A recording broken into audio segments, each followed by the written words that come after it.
A suspect who drove a car into a parade of children in Wisconsin was out on bail thanks to the left's criminal justice strategy. And after Kyle Rittenhouse's acquittal, the media doubled down on their lying narrative. I'm Ben Shapiro. This is The Ben Shapiro Show.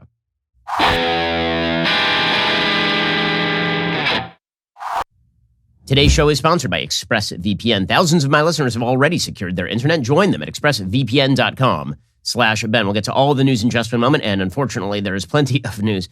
First, let's remind you that Black Friday is coming up, but here's the thing. You don't have to wait to Black Friday to start saving today. You probably should start saving by switching over your cell phone coverage, for example, from one of the big carriers over to Pure Talk USA. You can actually cut your cell phone bill in half by switching over to Pure Talk. Pure Talk gives you a killer 5G coverage on one of the largest 5G networks in the country and still saves the average family over $800 a year. I made the switch. The coverage is excellent. Their US-based customer service actually cares about you, and Pure Talk's prices, again, pretty much wholesale. Unlimited talk, text, 6 gigs of data for just $30 a month. You can keep your number, you can keep your phone, or this month you can get Black Friday prices on new phones, like the iPhone 12 for just $479. They have a 30-day risk-free guarantee, so you literally have nothing to lose. Head on over to puretalk.com, shop for the plan and phone that's right for you, then enter promo code Shapiro, and you'll save 50% off your first month and save on a new phone. That is puretalk.com, promo code Shapiro. Pure Talk is simply smarter wireless. Some restrictions apply. See site for details. Head on over to puretalk.com. Shop for the plan that's right for you. Enter promo code Shapiro. Save 50% off your first month and save on a new phone. Alrighty. So the big news of the weekend is this horrific incident in Waukesha, Wisconsin. According to the UK Daily Mail, at least 5 people have been killed and 40 injured, including at least 12 children, after a speeding SUV plowed into a Christmas parade taking place in a suburban town near Milwaukee on Sunday. A red Ford Escape broke through barriers in Waukesha, Wisconsin around 4:40 p.m. as the parade was taking place, drove at speed through crowds, sending bodies flying as horrified families watched on helplessly. We're not going to show you the video because it really is pretty horrific, and it doesn't add anything here. You can just see kids marching down the street, and then this Ford SUV, which you can't really, you have no idea why it's there, just plowing through people. Apparently some gunshots were fired as well. Police originally said a person of interest was in custody.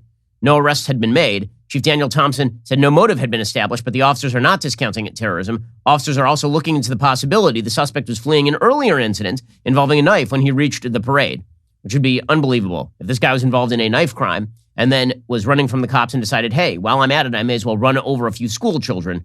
Truly an act of evil. Thompson said one officer fired at the vehicle in an unsuccessful bid to stop it, with witnesses saying it sped along the parade route and did not slow down even as it hit a schoolgirls' dance troupe and elderly members of the Milwaukee Dancing Grannies, along with families sitting by the side of the road. Dozens of pieces of footage ended up capturing the carnage, revealing the car traveled at least 3 blocks down the parade route before breaking through barriers and speeding away. A picture captured later at an unknown location showed what appeared to be the vehicle involved, backed onto a driveway with the hood badly dented and bent up. It's unclear how the vehicle came to be there. Police have not revealed exactly how the suspect was arrested. Just horrific all the way through. And there's lots of speculation at this point about the motive of this person, about whether this person was, in fact, involved in an earlier crime that day.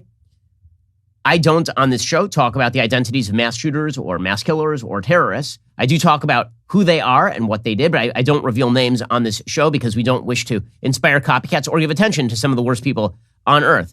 What we do know at this point is that this person does have a criminal record. He's a 39-year-old black male from Milwaukee County, a felon. And apparently, according to Wisconsin right now, Milwaukee, their court system, suspended his speedy trial rights due to court congestion. They released him on $500 bail, even though he was facing a serious weapons and other felony charge.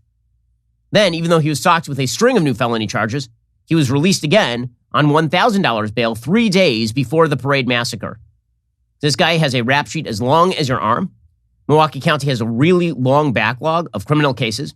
And because of bail reform, this notion that if you are poor, you should not be held in jail because you can't pay the bail, so instead we'll release you onto the streets for a minimal amount of money, like $1,000. Now you have criminals who are back walking the streets, and this is a perfect case in point of that. According to Judge Mary Trigiano, we've taken this pandemic very seriously, as well we should, including the variants. We're being very careful. This is with regard to the backlogs and the unwillingness to keep people in jail. So a lot of people who have been committing crimes, again, are back out on the streets. On social media, the suspect apparently showed animus toward police, posted unhappiness about the Kyle Rittenhouse verdict, as well as George Floyd's death, quoted Malcolm X. We don't have a full motive at this point. What we do know is that this person should not have been on the street. Apparently, the Department of Justice criminal record history includes many of these arrests. Arrested in 1999 for a carry concealed weapon charge. In 1999, he was also arrested for aggravated battery, felony. That was dismissed. Carrying a concealed weapon, non-criminal, disposition not reported. In 2000, more arrests for aggravated battery, felony, convicted. Probation. Resisting, misdemeanor, dismissed. Cocaine possession, misdemeanor. 2002, resisting, non-criminal. Take and drive vehicle without consent. Habitual criminal, felony, dismissed, no prosecution. 2003, resisting, misdemeanor, convicted. 2005, resisting, misdemeanor. Receiving stolen property, misdemeanor, dismissed. Possess controlled substance, dismissed. 2009, paternity warrant, non-criminal. Resisting officer, non-criminal. Resisting, misdemeanor, convicted. 2010, felony strangulation and suffocation. Domestic abuse. Amended complaint filed, convicted. Misdemeanor battery, dismissed. Criminal damage to property, dismissed. 2011, probation violation, felony. Hold for probation authorities. Extradition request, disposition not reported. Resisting, convicted. THC possession, paternity warrant, possessed with intent to deliver THC, convicted. Bail jumping, convicted. There's only up to 2011, by the way. You still have another 10 years on this guy's record to go. 2012, probation violation, turned over to probation authorities, bail jumping felony, no prosecution, failure to appear, multiple, bail jumping misdemeanor, 2 counts, no prosecution, resisting, no prosecution, extradition, possess THC felony, case dismissed. 2020, firearm convicted of out-of-state felony, charge issued. Possession of meth, dismissed. Endangering safety, domestic abuse, reckless use of firearm, charge issued. 2021, paternity warrant, non-criminal. Again, this is according to Wisconsin right now. So this guy has a rap sheet that just goes on forever. Forever. And he was out on bail, on $1,000 bail, after having been arrested like 3 days beforehand for bail jumping. So the strategy apparently in Milwaukee County is somebody jumps bail. If you capture them, you should have them post bail, which they will then jump. Makes perfect sense. But this is part of a broader prosecutorial strategy that the left has imposed on major cities across the United States. You want to know one of the reasons why we've seen a major uptick in crime in major cities across the United States over the past few years? It's because prosecutorial strategy has changed dramatically.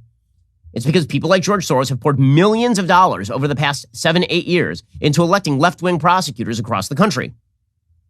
We'll get to more of this in just one moment. First, let's talk about a simple fact. You need a great sofa in your home. You do. So you have a great mattress already because you listened to me, right? And you bought a Helix sleep mattress. Well, now Helix has gone beyond mattresses and now they are making sofas. They have a new company. It's called Allform. They're making premium customizable sofas and chairs shipped directly to your door. So what makes an Allform sofa really cool? Well, for starters, it's the easiest way you can customize a sofa using premium materials at a fraction of the cost of traditional stores. You can pick your fabric. It is spill, stain, scratch resistant. The sofa color, the color of the legs, sofa size and shape. Make sure it's perfect for you and your home. They've got armchairs and love seats all the way up to an 8-seat sectional, so there's something for everyone.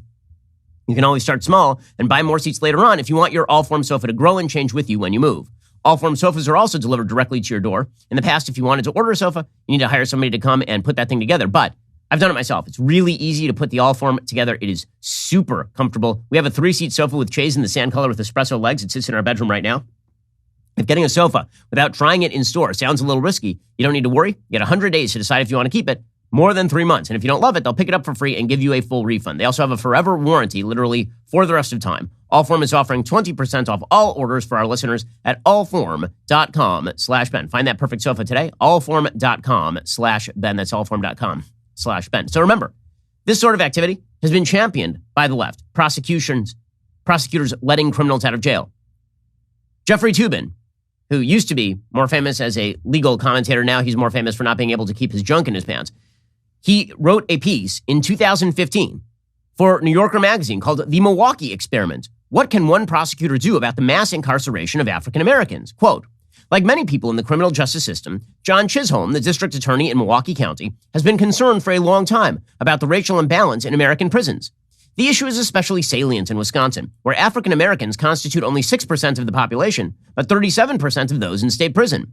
According to a study from University of Wisconsin-Milwaukee, as of 2010, 13% of the state's African American men of working age were behind bars, nearly double the national average of 6.7%. The figures were especially stark for Milwaukee County, where more than half of African American men in their 30s had served time in state prison. How, Chisholm wondered, did the work of his own office contribute to these numbers? Could a DA do anything to change them? Now, this is the part that's amazing, right? Because this is the animating philosophy behind so much of the Democratic Party these days, is if a disproportionate number of people from a particular group are in jail, it must be because the system is evil and corrupt. Now, here's the problem. The result of that sort of thinking means letting criminals out of jail based on race and class. That's what it means. It means that if you wish to have fewer black people in jail, you're going to have to either identify people who are innocent and shouldn't be in jail, or you're going to have to let criminals out of jail. And people who supposedly need to be let out on bail after having jumped bail multiple times, which is apparently what happened in this particular case in Waukesha. Chisholm decided to let independent researchers examine how he used his prosecutorial discretion. Over several years, Chisholm allowed the researchers to question his staff members and look at their files. The conclusions were disturbing. According to the Vera study, prosecutors in Milwaukee declined to prosecute 41% of whites arrested for possession of drug paraphernalia, compared with 27% of blacks, et cetera, et cetera, et cetera. So Chisholm decided his office would undertake initiatives to try to send fewer people to prison while maintaining public safety. How's that going for you over there, John? Going great for you, is it? By the way, if the case is that he's letting too many white people off, then arrest more white people who are criminals and put them in prison. Do not let criminals out of jail. Nobody has an interest in letting criminals out of jail in order to, quote unquote, even out the numbers. Chisholm said that prosecutors should be judged by their success in reducing mass incarceration and achieving racial equality. Prosecutors should be judged on how the crime rates go down. That is the only thing prosecutors should be judged on. We have an adversarial system to protect defendants. It is not the job of prosecutors to determine whether mass incarceration is a thing or achieving, quote unquote, racial equality in outcomes is a thing. That's not the prosecutor's job. The prosecutor should not be looking to, wait, we have too many black people in prison. I guess this criminal who is black should not be in prison because he's black. That's insane. That's insane. And there's a reason why I've seen a spiking murder rate in Milwaukee over the last couple of years. Chisholm's efforts have drawn attention across the country. Cyrus Vance, Manhattan District Attorney, said, quote, John is a national leader in law enforcement because he is genuinely interested in trying to achieve the right results, not only in individual cases, but in larger policy issues as well. Chisholm reflects a growing national sentiment that the criminal justice system has failed African Americans, et cetera, et cetera, et cetera. So this has been the shtick. Right? The shtick for a very long time is that prosecutors of the left are doing a great job by evening out the numbers. That is the thing that means the most. He said the racial disparity spoke for itself, starting with the disparities in the state prison system. But there were very significant disparities in specific categories. The one that stood out the most was low-level drug offenders, possession of marijuana, drug paraphernalia. There were clearly a disparate number of African Americans being charged and processed for these offenses. He says, when I first saw the data, I thought, here is some good news. Because apparently it said that we charge white offenders for property crimes at a higher rate than we do black offenders for those kinds of cases. I thought, good, here's a disparity the other way around. But a deputy of mine pointed out what the data really meant was we devalue property crimes in the center city. We don't charge a car theft. Okay, well, that's right. So then the question is, why are you not charging the drug distribution cases? Why are you not charging the felony bail jumping cases? It's just incredible. So the entire basis for criminal justice in Wisconsin has been rooted, apparently, in this Michelle Alexander, new Jim Crow, if too many black people are in prison, it's because America is racist philosophy, as opposed to you're a prosecutor, lower the crime rate by arresting criminals who committed crimes. Again, if you want to make the case, these people are innocent. If you want to make this case, these people shouldn't be in jail, make the case they shouldn't be in jail. But you can't make the case they shouldn't be in jail when they are criminals. And you shouldn't be allowing them to roam the streets, ramming cars into children because you want to establish racial equity. Are you insane? Again, the murder rate in Wisconsin is out of control. By the way, Milwaukee police have only solved like 58% of homicides last year in 2020, compared to 68% in 2019. The rate thus far this year in Milwaukee is 34%. Their murder rate is out of control. There were 190 homicides in Milwaukee last year. 190. Okay, but this is supposed to be a big win for this prosecutor? Insane. According to the Medical College of Wisconsin, there have been 941 victims in homicides by firearm, homicides by non-firearm, or non-fatal shootings in Wisconsin in 2020. Okay, that is a jump from 542 in 2019. So, really well done. And here's the problem. This is a national strategy, okay? This is not just in Milwaukee. It's not just in Waukesha. Okay, this is a national strategy by the left You can see it happening. We'll get to more of that in just 1 second. First, let's talk about the fact that there are 10 million job openings, but only about 7 million unemployed job seekers. So if you are a person who's seeking to hire, you really need to make sure that your job gets seen by the right people. Employers are having to go above and beyond to entice people to want to work for them. They're offering pet insurance and legal services and providing identity theft protection. Well, if you're trying to grow your team and you're having trouble hiring, you need to use ZipRecruiter. Right now, you can try ZipRecruiter for free at ZipRecruiter.com/dailywire. ZipRecruiter uses powerful technology to find and match the right candidates up with your job. Then, it proactively presents these candidates to you. You can easily review these recommended candidates and invite your top choices to apply for your job, which encourages them to apply faster. No wonder ZipRecruiter is the #1 rated hiring site in the United States based on G2 ratings. ZipRecruiter's technology is so effective that 4 out of 5 employers who post on ZipRecruiter get a quality candidate within the very first day. Right now, you can try ZipRecruiter for free at this exclusive web address, ZipRecruiter.com/dailywire. That's ZipRecruiter.com/DAILYWIRE, ZipRecruiter.com/dailywire. ZipRecruiter is indeed the smartest way to hire, which is why we've been using it here at Daily Wire for years. Okay, so as I say, this is a broad strategy by the left, okay, and it's financed by people like George Soros. I know that the media want you never to say George Soros' name because it's supposedly anti-Semitic to point out that George Soros funds wild left-wing causes. He does. Okay, I'm an Orthodox Jew. I can say whatever the hell I want about George Soros. George Soros is a left-wing fanatic, and he has spent billions of dollars on various left-wing causes around the globe. He is a very bad man. He does very bad things. And the left celebrates him for it. Politico reported back in 2016, quote, George Soros's quiet overhaul of the U.S. justice system. Quote, while America's political kingmakers inject their millions into high-profile presidential and congressional contests, Democratic megadonor George Soros has directed his wealth into an under-the-radar 2016 campaign to advance one of the progressive movement's core goals, reshaping the American justice system. The billionaire financier has channeled more than $3 million into 7 local district attorney campaigns in 6 states over the past year, a sum that exceeds the total spent on the 2016 presidential campaign by all but a handful of rival super donors. His money has supported African American and Hispanic candidates for these local, powerful roles, all of whom ran on platforms sharing major goals of Soros, like reducing racial disparities in sentencing, directing some drug offenders to diversion programs instead of to trial. It is by far the most tangible action in a progressive push to find, prepare, and finance criminal justice reform-oriented candidates for jobs that have been held by longtime incumbents and serve as pipelines to the federal courts. Andrea Dusteel, president of Emerge America, a candidate training organization for Democratic women, says the prosecutor exercises the greatest discretion and power in the system. It is so important. There's been a confluence of events in the past couple of years. All of a sudden, the progressive community is waking up to this. Soros has spent on DA campaigns in Florida, Illinois, Louisiana, Mississippi, New Mexico, and Texas. This is as of 2017. Through a network of state-level super PACs and a national 527 unlimited money group, each named a variation of safety and justice. Each organization received most of its money directly from Soros. And again, this is not just in blue states. This is in red states as well. This is how you see left-wing prosecutors in places like Florida, left-wing prosecutors in places like Louisiana. And this stuff has some pretty predictable effects. You know why it's happening. Okay, you know why the crime rates are going up in a wide variety of areas. Again, fast forward 2021. This is an article from July of this year. Quote, Politico. 4 wealthy donors fuel overhaul of California's criminal justice system. The social justice movement has never lacked for energy. Last year's police killing of George Floyd sparked waves of support for BLM. Progressive donors in recent years have strategically targeted prosecutor races in major cities because district attorneys wield power over sentencing and investigations. In California, social justice advocates are preparing to defend the state's top prosecutor, Attorney General Rob Bonta, who is closely aligned with the reform movement and was one of the nation's most liberal AGs.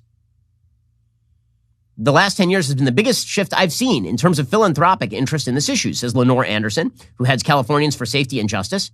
When you have that shift, the door is open because you're with the winds of change. In California, few causes get far without a pile of money. 4 donors, Patty Quillen, Quinn Delaney, Elizabeth Simons, and Caitlin Krieger, channeled $22 million toward criminal justice ballot measures and allied candidates the previous 2 years. Their campaign contributions have steadily increased each election cycle. They spent $3.7 million alone to elect George Gascon, who rode the social justice wave that swept over America last summer to unseat incumbent LADA Jackie Lacey in November. Gascon, by the way, has then proceeded to completely wreck the city of Los Angeles even worse than it was by failing to prosecute criminals. Quillen is a philanthropist and the wife of Netflix CEO Reed Hastings. Simons is a former teacher and daughter of hedge fund billionaire and philanthropist James Simons. Krieger and her husband, Instagram co-founder Mike Krieger, run a criminal justice nonprofit. And of course, George Soros has given some money here as well. In 2018, an organization funded by Soros supplied the most money for the California DA races. And by the way, this is exactly how San Francisco ended up with Chesa Bowden in San Francisco. Right? Bowden is a wild left prosecutor in San Francisco. And because Bowden is wild left, you end up with scenes like this. So over the weekend, 80 looters simultaneously broke into a Nordstrom near San Francisco. Here's a little bit of the video. Take a look behind me. You can see some of the doors and windows of that Louis Vuitton store smashed, glass littering the sidewalk. Several streets surrounding Union Square had to be blocked off and still are.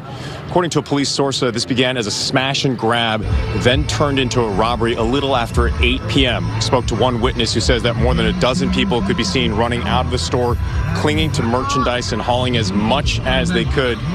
At one point, SFPD officers could be seen surrounding a gray convertible Mustang with one patrol car blocking it, several officers taking their batons to smash out the windows.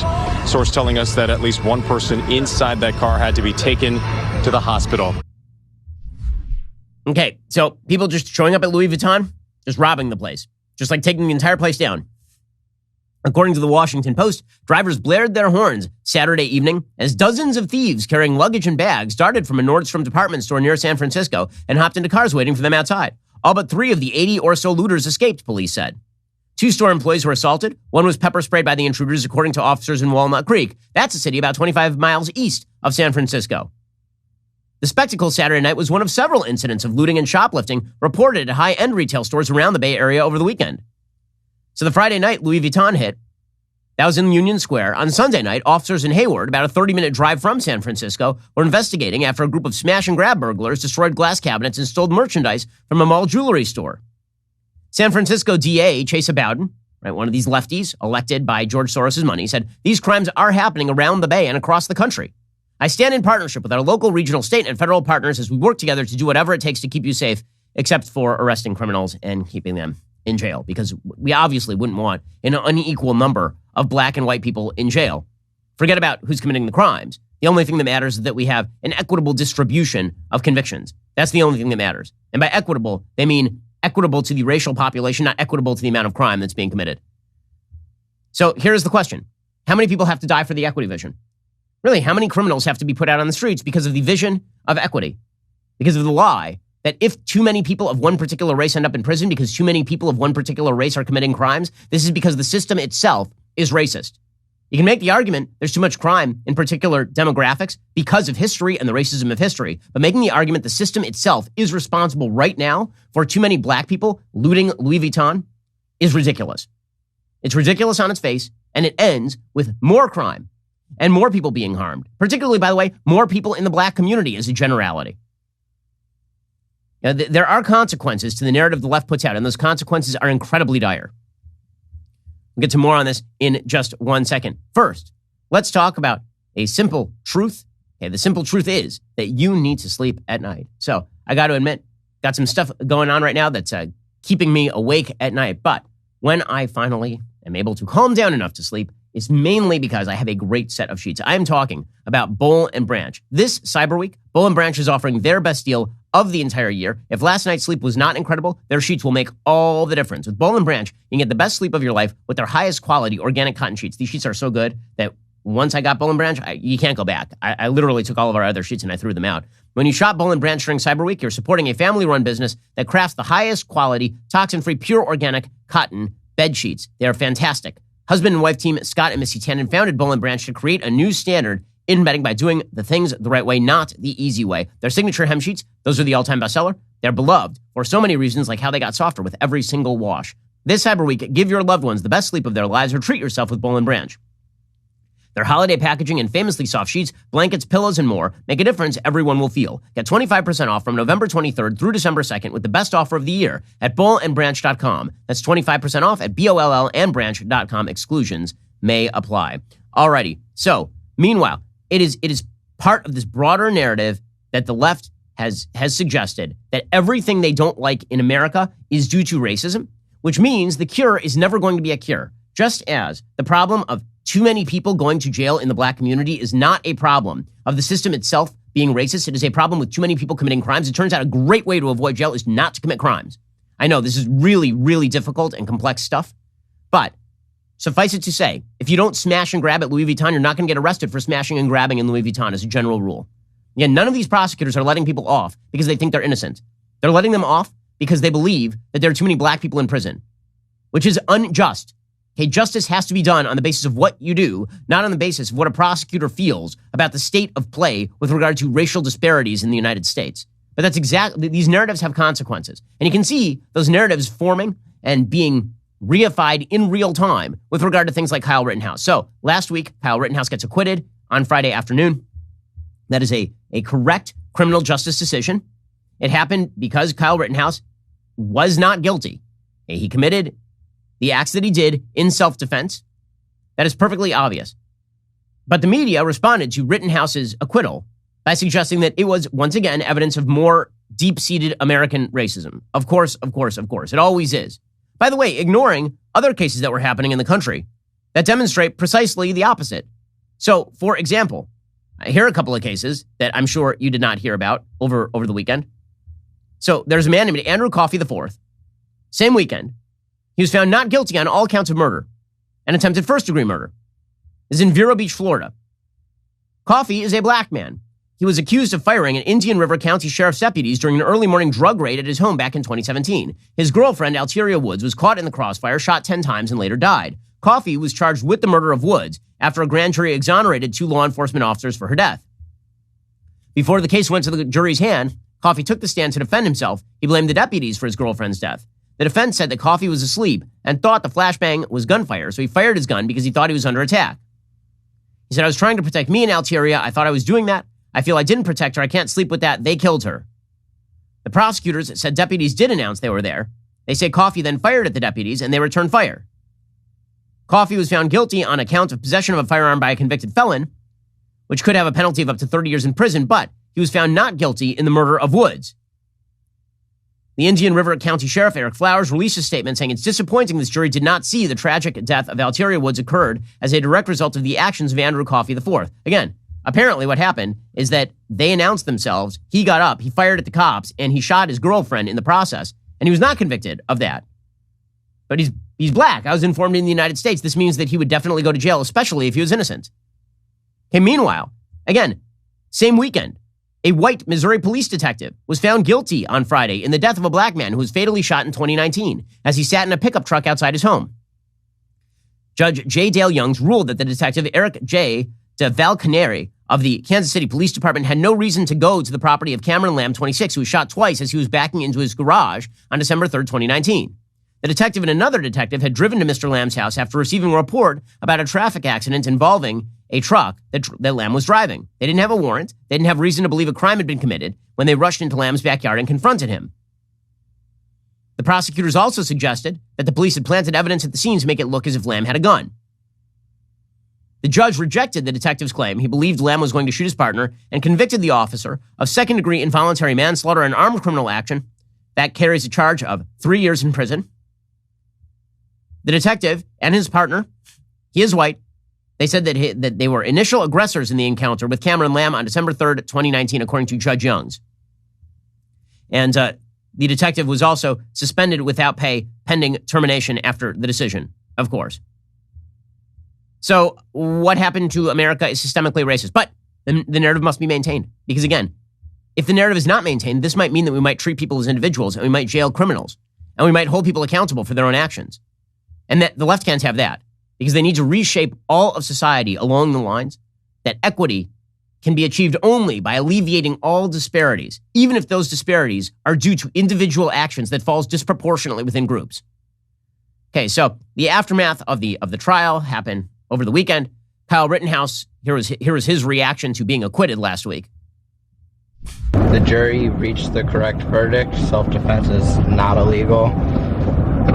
And I believe they came to the correct verdict, and I'm glad that everything went well. And It's been a rough journey, but we made it through it.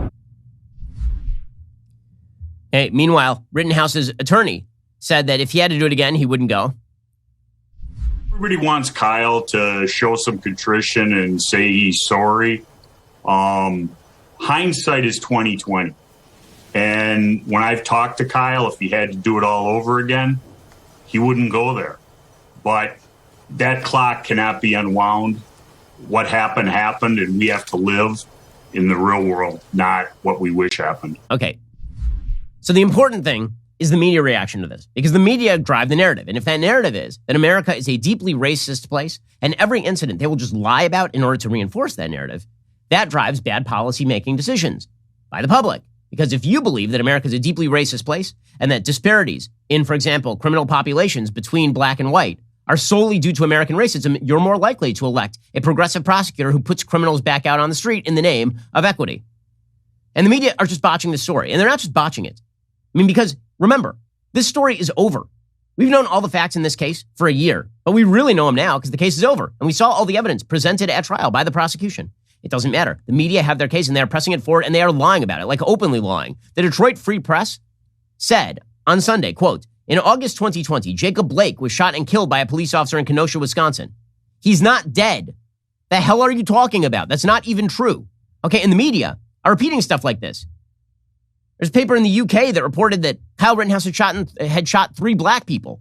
All 3 of the people he shot were white. Meanwhile, you have MSNBC's Tiffany Cross going on national television and calling Rittenhouse a, quote, little murderous white supremacist.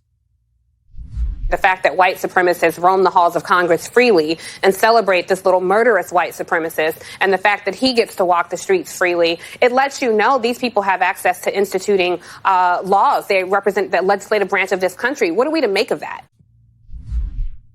Well, I hope that she enjoys the defamation lawsuit. That's what we ought to make of that. Little murderous white supremacist? She doesn't have... Every word that she says there is untrue. He is not a white supremacist and he is not a murderer by the law. So I hope that she really enjoys her summons for the defamation lawsuit, for the subpoena. That'll be fun to preserve all of her papers and all of this. Meanwhile, CNN's Van Jones says we now have a pattern of white vigilantes. Again, the narrative must be upheld at all costs. It is very important for the left to uphold this narrative. This idea of white vigilante violence is something that we have to wrestle with, and it may not be done in one single court case, but we've got a pattern now where white men feel that they have the right to enforce the law themselves. When you look at Ahmaud Arbery, when you look at this case, when you look at Trayvon Martin, when you look at the white mob that attacked the Capitol, that somehow there is a group of people that thinks that they have the right to take the law into their own hands. They can leave their home with guns and they can enforce their vision of the law on other people.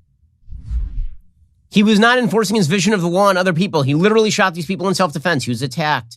Okay, but the narrative has to be maintained. That it's white vigilantism. That it's white racism, white supremacy. Amber Ruffin, who I'd never heard of until she started being pushed on Twitter. She apparently has a show on Peacock, which I guess is NBC's online wing. And here she goes. It's not okay for a man to grab a rifle, travel across state lines, and shoot 3 people and then walk free. It's not okay for the judicial system to be blatantly and obviously stacked against people of color. It's not okay for there to be an entirely different set of rules for white people. But I don't care about Kyle Rittenhouse. I don't care about that racist judge. And I don't care about how up that jury must be. White people have been getting away with murder since time began. I don't care about that. I care about you. And I can't believe I have to say this, but you matter. Okay, this sort of rhetoric is horrifying. It's horrifying because it's a lie. So first of all, he didn't cross state lines with a gun. Second of all, he didn't just shoot people. Third, the people he shot were white. Fourth, self-defense is a defense that applies to everyone, black, white, and green. Fifth, the notion that she doesn't care about Kyle Rittenhouse is obviously untrue. She's crying about it on national TV. So no. But again, this is the narrative. The narrative is any story can be twisted to fit this narrative, that America is a white supremacist country and therefore you have to give power to radicals in order to fix the problem. And this bleeds over into every area of our culture. Remember, it is a wave. Okay, so as I wrote in my book, The Authoritarian Moment, the authoritarianism is coming from the institutions. It is coming from the institutions. The left only wants to talk about January 6th, this notion, the idea that the democracy is about to be overthrown. Every major institution in American life is lying to you right now about cases like Kyle Rittenhouse. Every major institution in American life is lying to you about criminality. Every major institution in American life is willing to twist the facts and falsify the facts and then to penalize you if you refuse to go along with it, to suspend you if you refuse to go along with it, to fire you if you refuse to go along with it. You will be plunking that Black Lives Matter sign down on your lawn or you will lose your job.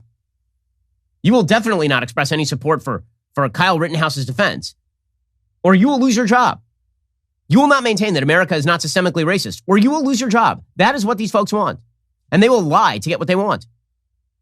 And again, it's every area. It's not just, your media, which is, of course, just a propaganda wing for the Democratic Party. It's cultural figures like Reese Witherspoon. I'm old enough to remember when Reese Witherspoon wasn't entirely politically insane, but now she tweets out crap like this, quote, woke up this morning thinking about every mother, father, sister, brother, friend who's lost someone to senseless gun violence in America. And then there was no justice for their pain. This is a disgrace. Justice for whose pain? The child molester attempting to grab a gun from a minor? Or the guy trying to slam a skateboard into the head of a minor? Or the guy approaching somebody with a gun to shoot him? Which one of those people, Reese? Hey, how about Mark Ruffalo? Mark Ruffalo is just, my God, Mark Ruffalo. He tweeted out, we come together to mourn the lives lost to the same racist system that devalues black lives. None of these three people were black. None of them. They were all whiter than I am. We come together, says Mark Ruffalo, to mourn the lives lost to the same racist system that devalues black lives and devalued the lives of Anthony and JoJo. Who the F is JoJo? Is JoJo referring to Joseph Rosenbaum, a convicted pedophile? Is he literally referring to a convicted pedophile who used the N-word that night and tried to chase down a guy to kill him as JoJo? Maria Shriver tweeted out, I'm trying to take a beat to digest the Rittenhouse verdict. My son just asked me how it's possible he didn't get charged for anything. How is that possible? I don't have an answer for him. Well, first of all, he was charged with stuff. He was unacquitted. Also, your son is 26. At some point, you might want to tell him that he is capable of turning on a television. Also, are you, Maria, trying to take a beat to digest the Rittenhouse verdict? How is it possible that he didn't get charged for anything? Last I checked, your name is Maria Kennedy Shriver, right? Like you're part of the Kennedy family, right? And Teddy drove a woman into the drink and left her there to drown, and then sat in Senate for several terms. So I'm gonna go on this one. You might want to cool in on this one. But again, it's every area of the culture. Jalen Rose, covering the NBA, talking about Kyle Rittenhouse. You want to know why we're launching into sports here at Daily Wire? One of the reasons we're launching into sports is so you don't have to watch garbage like this from Jalen Rose. Here's the thing. The Black Lives Matter protest was actually taking place because Jacob Blake was shot and killed by a police officer. Jacob Blake is alive. It's just incredible. It's just incredible. And by the way, again, this is all mirroring the Democratic Party political position. We'll get to that in a second because that's what this is really about. It's about the political hay that is to be made by lying about these things. Period. End of story.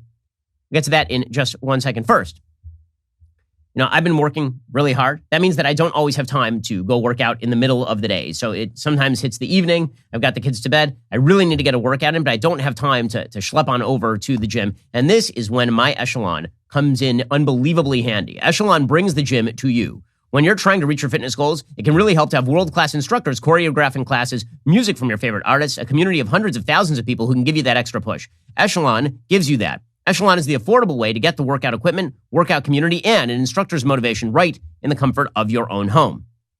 Echelon's fitness app provides you thousands of live non-demand classes with great music. One of the things I like about Echelon, again, I like the competition. I think that it's a great motivator to see how you're doing in the class. For example, some of the people are unbelievably good. I mean, I'm not near the top of the class, I'll say that. Echelon's certified fitness instructors are supportive, engaging, and fun, and they know how to get you moving.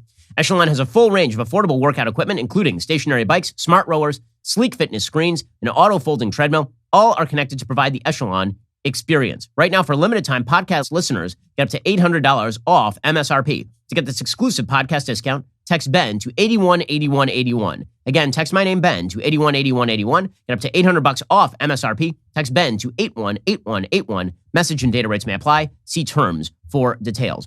Alrighty, if you missed the Sunday special this weekend, don't miss out. You really should check it out. Why? Because I was joined by my own Florida Governor Ron DeSantis. He's taken a firm stance against Joe Biden's unconstitutional vax mandate, just like we did here at Daily Wire. We sat down to make sense of it all. It is truly worth the listen. DeSantis is the most influential governor in the United States at this point. He is the living rebuttal to the left-wing position on everything from criminality to COVID. It was a really, I think, fascinating conversation, and Ron is really engaging. Go check it out right now at dailywire.com or on my YouTube channel, Ben Shapiro. Daily Wire members get access to special bonus content from Sunday special episodes. Do not miss out.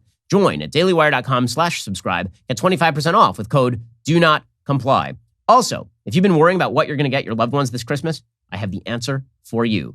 The Daily Wire merch store. It's here, yes. After 6 years of me promising it would come, the Daily Wire merch store has arrived. It is ready to be explored. That's right. Head on over to dailywire.com/shop to check out the collection of Let's Go Brandon tailgate gear, our poster collection of the Founding Fathers drinking leftist years, and so much more. Anyone can shop at the Daily Wire store. Only Daily Wire members can get special discounts up to 20% off. Members also receive access to shop exclusive merch, like the Daily Wire Leftist Tears tumbler, which holds more leftist tears than the average man knows what to do with. So head on over to dailywire.com/shop to get a little something for everyone on your list who loves Brandon. And if you're not yet a member, sign up right now at dailywire.com/subscribe. Enter code DW35. You'll get 35% off your membership and all the perks you wouldn't otherwise. That is a hell of a deal. 35% off a membership at dailywire.com/subscribe. Enter code DW35. You're listening to the largest, fastest growing conservative podcast and radio show in the nation.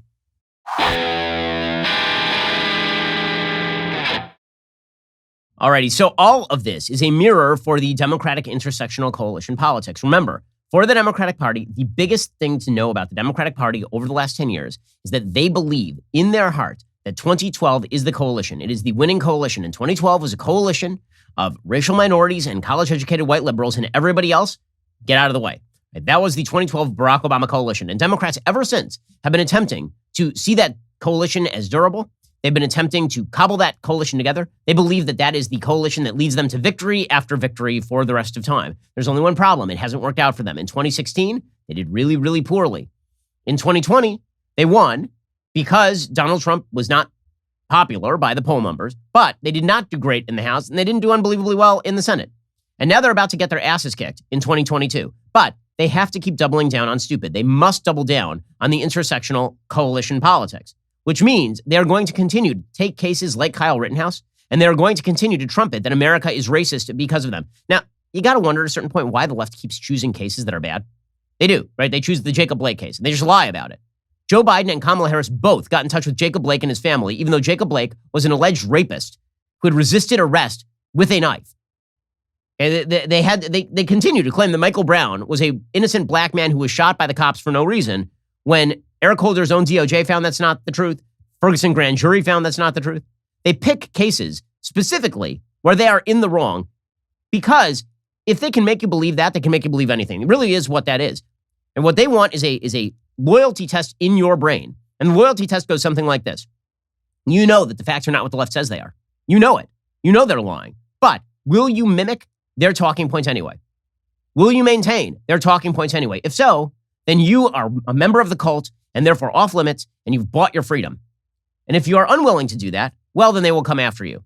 Okay, so the DCCC, for example, put out a statement in the aftermath of the Rittenhouse verdict, and the statement is just insane. Okay, here's what their original statement said. Quote, "It's disgusting and disturbing that someone was able to carry a loaded assault rifle into a protest against the unjust killing of Jacob Blake, an unarmed black man, and take the lives of two people and injure another, and face absolutely no consequences. It is clear our legal system has one set of rules for some Americans and very different standards for others. People are right to be outraged. They are right to be outraged at the violence that disproportionately hurts people of color and the legal system that fails to hold the violent accountable." Okay, you may notice, can you spot the error here? I mean, there's several, but can you spot the error? Go back to the first slide for a second. Okay, the error is this, okay, in case you missed it. Unjust killing of Jacob Blake, an unarmed black man. Not unarmed, not dead. Okay, but got the narrative to preserve.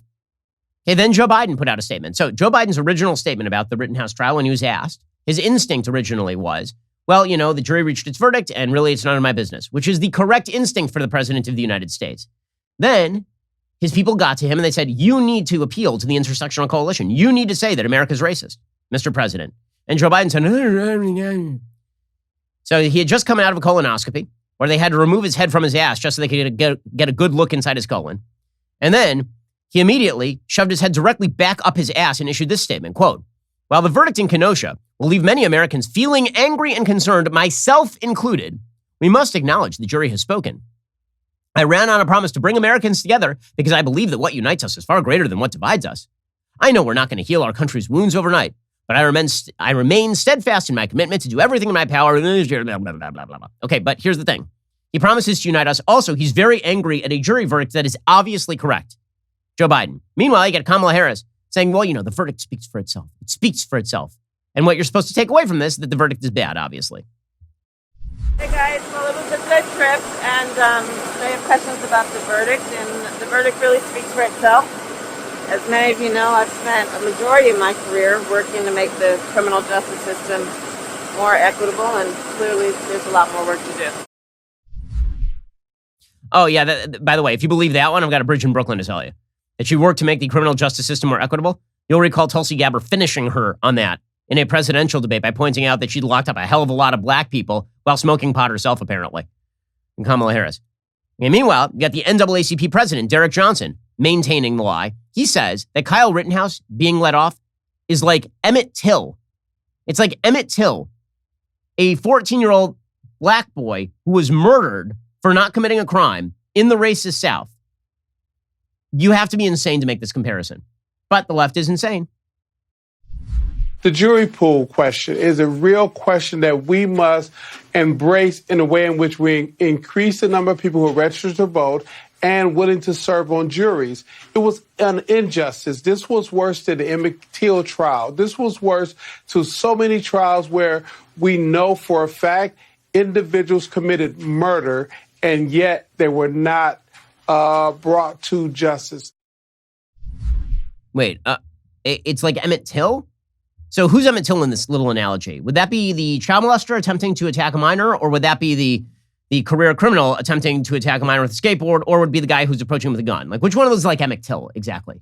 Like, I love an explication of this. Meanwhile, Al Sharpton, who, again, the fact that Al Sharpton is taken seriously in American public life is evidence that America is not only not systemically racist, that if it is systemically racist, it's sometimes in the reverse direction. Al Sharpton is a cretin, and Al Sharpton is a man who is responsible for some of the worst racial conflagrations in American history. Here's Al Sharpton talking about this case, saying vigilantes can kill. Well, I mean, I guess it's at least he's not outside of Freddy's Fashion Mart shouting about the Jews. So I guess that's an upgrade, I suppose. They have said now that vigilantes can go to protest and kill people and say that they were defending themselves, which puts all Americans, particularly those that want to protest for whatever issue, in danger. Mm-hmm. From Al Sharpton. Meanwhile, Cori Bush, the BLM congresswoman from Missouri, she tweeted out, the judge, the jury, the defendant, it's white supremacy in action. Again, he's not a white supremacist. The system isn't built to hold white supremacists accountable. He's not a white supremacist. It's why black and brown people are brutalized and put in cages while white supremacist murderers walk free. Not a white supremacist. Is she just asking to be sued here? I'm hurt. I'm angry. I'm heartbroken. Meanwhile, Colin Kaepernick, our analysis of any issue would not be complete without the backup quarterback who wore pigs on his socks to depict cops sounding off. Here's Colin Kaepernick, who's benched for the immortal Blaine Gabbert because he's such a talented sports figure. He tweeted out, as well did Colin Kaepernick, about this situation. He tweeted, we just witnessed a system built on white supremacy validate the terroristic acts of a white supremacist. This only further validates the need to abolish our current system. White supremacy cannot be reformed. Yes, white supremacy means that you get paid millions of dollars to be a complete buffoon on national TV. And you have an entire series made about you on Netflix in which you compare the NFL draft to slavery. By the way, the only case I've ever seen for tearing down our current system is the fact that Colin Kaepernick is a very wealthy person. That is the only case I can think of for why we should tear down the system. Seriously. But here's the thing. This is all part and parcel of a broader narrative, right? The broader narrative, as always, is that America is systemically racist, and that comes with consequences. Okay, so you know that the entire intersectional coalition is predicated on the ideology of intersectionalism, which essentially suggests that there's a hierarchy of victimization in American life, and that people who are members of multiple victim groups have higher and better status to speak about the issues than other people. So at the top of the victimology hierarchy right now are LGBTQ people, followed by Black people, followed by Hispanic people. Native Americans are somewhere in there as well. Asian Americans, depends on whether we're talking about them as a member of the coalition or whether they're trying to get into college. If they're trying to get into college, then they're down at the bottom of the intersectional hierarchy with white people. Jews down there as well. You move up and down in the intersectional coalition based on whether or not you are successful in American life. The less successful a group is, economically speaking and socioeconomically speaking, the more they are, quote unquote, victimized by the system. And if you're an individual from one of those groups who is successful, we just don't consider you part of that group anymore. So if you are a Nigerian American who is highly successful in the United States, you don't count as Black anymore, or you are white adjacent or something. Okay, this is according to the intersectional system. Okay, and the broader ideology here is the Democratic Party platform. America is systemically evil. America is systemically racist. All of its institutions are corrupt and terrible. So it is no surprise to see Kimberly Crenshaw, the founder of intersectionality, and the person who coined this term, in a law review article that actually was not as crazy as her ideology would later become. She tweeted out, "Acquitted. All effing charges. Understand what this means." Well, what it means for Kyle Rittenhouse is that self-defense is still a defense. It also means that you're a bad lawyer, so you don't understand how self-defense works. But also you're just a bad thinker. Because again, the idea from Kimberly Crenshaw and company is that America is systemically racist, and that's why Kyle Rittenhouse got off for shooting 3 white guys. Nikole Hannah-Jones joined in. So Nikole Hannah-Jones has been championed as a great American thinker, which is insane considering that, again, I just don't think she's particularly smart. I think she's a very stupid person. Based on what she tweets out on a regular basis, I can no longer maintain the lie that Nikole Hannah-Jones is in any way a bright person. She tweeted out 3 weeks ago that we dropped the A-bomb on Japan because of the sunk cost fallacy. Like, she's just adult. So she tweeted out, quote, "In this country, you can even kill white people and get away with it if those white people are fighting for Black lives. This is the legacy of 1619. So the legacy of 1619 is apparently that if you shoot an alleged child molester, not alleged, convicted child molester who's shouting the N-word, that's the legacy of 1619. Okay, and then she goes further. Right? Somebody tweeted back at her, Viola Liuzzo and James Reeb can testify to that. Said Schwerner and Goodman down the line. Okay, so now she's comparing the people who attacked Kyle Rittenhouse to civil rights activists who were murdered in the American South during the civil rights movement. And so Kyle Rittenhouse can shoot them because they were, quote unquote, pro-Black Lives Matter. Okay, this is the narrative. And by the way, it's now being taught in American schools, as we all know. This is part and parcel of the entire critical race theory project. Carlos Lozada over at the Washington Post says, quote, the 1619 Project, which is written by Nikole Hannah-Jones, created by Nikole Hannah-Jones, it's a piece of pseudo-history. It is a lie. He says the 1619 Project started as history. Now it's also a political program. Where are you getting this now, sir? It's been now since the beginning. It was always a political program. But, says Carlos Lozada, the New York Times celebrated 1619 Project is as intriguing for the second half of its title as for the first. What is the project of this sprawling project? What are not just its principal objectives and messages, but also its underlying methods and objectives? For a work of journalism grounded in the specificity of a single date, there's an elusiveness, almost a malleability pervading the effort. Well, yes, that's the point. They don't want to be pegged down to exactly what they're saying. But the New York Times is pushing it hard. The New York Times Magazine, special issue published August 18th, 2019. A broadsheet edition appeared the same day. There's a podcast spinoff, a new lengthy book version, an illustrated children's book. Remember, it's not being taught to your kids. They just made a children's book for the adults. Probably. Says Carlos Lozada. Together, these elements form a powerful and memorable work, one that launched a seismic national debate over the legacy of slavery and enduring racial injustice in American life. It is also a work with a variety of competing impulses, ones that at times can confuse and conflict. This is evident in the 1619 Project, A New Origin Story, a book that softens at some of the edges of the prior magazine collection, but transcends its original mission as a historical corrective, informing readers what they now must do or else risk personal complicity in the painful story they have just been told. That's the whole shtick. That's the whole shtick. Here is our narrative. It is filled with lies. Now, believe it and do exactly what we tell you, or you are complicit in the evils of the American system. This is the whole thing. The project's broadsheet declares that the goal of the 1619 Project is to reframe American history, making explicit that slavery is the foundation on which this country is built. Okay, the new book version offers a few interpretations of the overall effort. Nicole Hannah-Jones tries to buy back the idea that this is a sole history of America, but she says it's still truer than the history that we have known. Okay, but this is it's an activist angle. It is all about activism. They're not trying to hide the ball here. They're making very clear that they want you to do things, right? And the things they want you to do are the things they want you to do.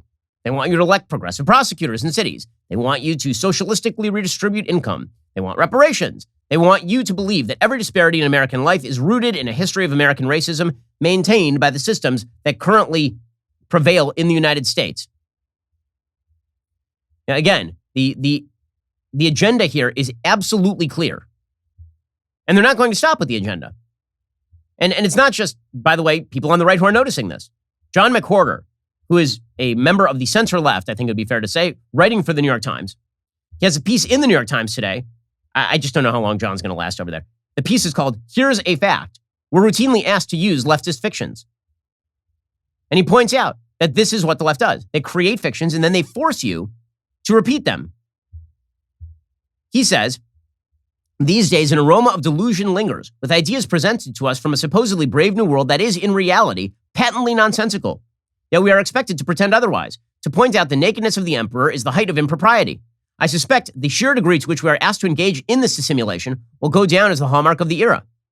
Do you believe a commitment to diversity should be crucial to the evaluation of a candidate for a physics professorship? Do you believe it's mission critical for doctors to describe people in danger of contracting certain diseases not as vulnerable or disadvantaged, but as oppressed or made vulnerable or disenfranchised? Do you believe that being diverse does not make an applicant to a selective college or university more likely to be admitted? In some circles these days, you're supposed to say you do."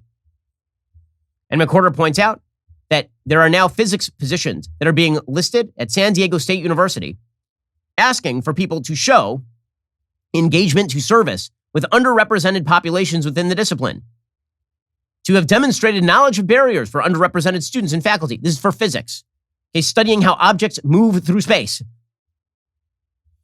And meanwhile, the AMA has released a guide, the American Medical Association, that urges practitioners to employ a left-leaning glossary in pursuit of public health equity. You're supposed to use equity-focused language that acknowledges root causes. Like, instead of saying that low-income people have a high level of coronary artery disease, you're supposed to say, quote, "People underpaid and forced into poverty as a result of banking policies, real estate developers gentrifying neighborhoods, and corporations weakening the power of labor movements, among others, have the highest level of coronary artery disease in the United States." This is all insane. Okay, but the insanity is the point. It is the feature, not the bug. If they can force you to accept this, what can't they force you to accept? Now, here's the thing. All of this is going to kill them. They don't understand. It's going to destroy them on the ballot. Okay, the intersectional coalition will not hold. It turns out black people like crime to be outside the city. They don't want to be subjected to crime. They don't care if more black criminals go to jail so long as they are not victimized by black criminals or white criminals or any other criminals. It turns out that Latino people don't wish to be called Latinx. This is not of high priority to them. It turns out that the vast majority of patients are not interested in their doctors giving them a disquisition on Marxist economics. They want to know whether they have gout. It turns out that this is not reality, but the left is pursuing a reality that does not exist, and they demand your fealty. They demand that you mirror whatever their priorities are. And not only that, that you then use the power of law to enshrine their priorities, to reinforce to cement those priorities. And that you not only believe their bullcrap equity narrative, but that you elect progressive prosecutors who are going to let people out on $1,000 bail to mow down children in a car, because racial equity is what matters. This is what the left wants out of the world. They're not going to get it. The backlash is coming. It's coming strong. And if the left wants it, they are going to get it, and they're going to get it good and hard. Ross Duda has a good piece in the New York Times today titled "The Diminishing Democratic Majority." He says, if you're a Democrat right now, you can tell yourself a reasonably optimistic story, even in the face of disastrous midterm polling, about what the world after 2021 looks like for your party. In this hopeful scenario, inflation is a challenge for a year but not a decade. Much of the simmering public discontent with the Biden administration reflects an exhaustion with COVID-era abnormalcy. That's the optimistic tale. That would be enough to win Democrats back most of the political advantages they've lost in the last year and go back to worrying about the Electoral College. But the more pessimistic scenario is one in which most of these hopes come to pass, and others too, but it doesn't help them. Okay, this is the emerging Republican majority scenario, says Ross Douthat, in which it turns out two of the big political migrations of the Trump era, affluent suburbanites turning more Democratic, working class whites and then Latinos turning more Republican. It turns out the first was temporary and provisional, and the second one is permanent and accelerating. In this possible future, it will become clear Glenn Youngkin's result in Virginia was a bellwether. That there are a lot of suburban voters who will vote for a moderate-seeming Democrat over the Trumpiest Republican, but they'll swing back to the GOP if there's any excuse to do so. Meanwhile, a lot of Obama to Trump voters in rural white America or in Latino areas of Florida and Texas are culturally alienated from contemporary progressivism, which would mean that after Biden, liberals should expect the deluge. So if Republicans can hold themselves back from being stupid, which is always a major question, then Democrats are set to reap the whirlwind. So keep doubling down, guys. Truly, keep doubling down on this. Keep saying that Kyle Rittenhouse is a white supremacist and anyone who disagrees is evil and bad. Please keep saying over and over that if you want more criminals in prison, regardless of race, this means that you're a racist. Please, over and over and over again, keep defending child molesters as JoJo, like Mark Ruffalo. Keep doing it. Keep doing it and see what it brings you. Alrighty, we'll be back here later today with an additional hour of content. Coming up soon is The Matt Walsh Show. It airs at 1:30 p.m. Eastern. Be sure to check it out over at dailywire.com. I'm Ben Shapiro. This is The Ben Shapiro Show.